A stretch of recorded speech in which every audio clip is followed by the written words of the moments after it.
पुणे महापालिका हद्दीत सन 2021 मध्ये समाविष्ट करण्यात आलेल्या 23 गावांच्या नियोजनबद्ध विकासाच्या दृष्टीने पुणे महापालिका सभागृहात महत्त्वपूर्ण निर्णय घेण्यात आला।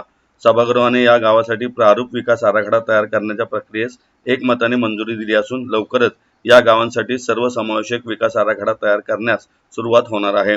समाविष्ट गावांचा विकास अधिक प्रभावी, नियोजनबद्ध आणि तांत्रिकदृष्ट्या सक्षम पद्धतीने करण्यासाठी पुणे महापालिकेचे शहर अभियंता अनिरुद्ध पावसकर यांची नगररचना अधिकारी म्हणून नियुक्ती करण्यासही सभागृहाने मान्यता दिली आहे। या निर्णयामुळे समाविष्ट गावांमध्ये भविष्यातील रस्ते विकास, पाणीपुरवठा, सांडपाणी व्यवस्था, सार्वजनिक सुविधा, शैक्षणिक व आरोग्य सुविधा, आरक्षणे, वाहतूक नियोजन तसेच शाश्वत नागरी विकासाला स्पष्ट दिशा मिळणार आहे।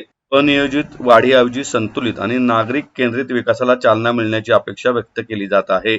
आज महानगरपालिकेच्या मुख्य सभेने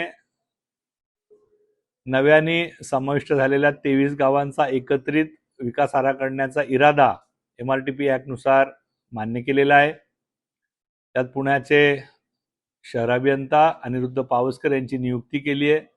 लवकरच या संपूर्ण गावात नव्याने रस्त्यांचं जाळं असेल, विविध क्रीडांगण असेल, शाळा असतील, पोलीस स्टेशन असेल, हॉस्पिटल्स असतील, याची संपूर्ण संरचना करण्याचं काम लवकरात लवकर पुणे महानगरपालिका करेल।